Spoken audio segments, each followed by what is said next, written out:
Ada peristiwa kebakaran yang menimpa sebuah gudang plastik di area pergudangan 8 di Jalan Perancis Kosambi, Kabupaten Tangerang pada Minggu siang. Tidak ada korban dalam kejadian ini, namun kerugian ditaksir hingga miliaran rupiah.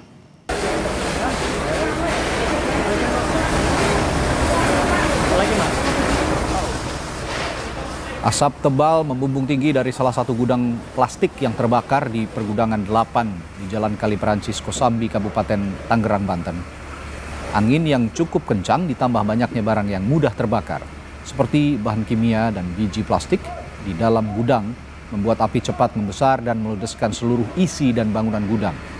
10 mobil pemadam kebakaran Kabupaten Tangerang dan dibantu pemadam Jakarta Utara dikerahkan untuk memadamkan api, dan kurang dari 5 jam api akhirnya bisa dipadamkan.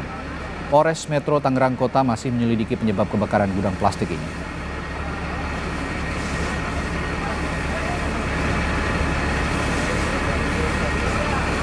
Personil Bang yang dikerahkan ke lokasi Bang? Untuk unit dari Kabupaten Tangerang saya kerahkan 8 unit, bantuan dari DKI 2 unit mobil. Untuk personil kurang lebih 50. Ada kendala Bang untuk pemadaman sendiri Bang?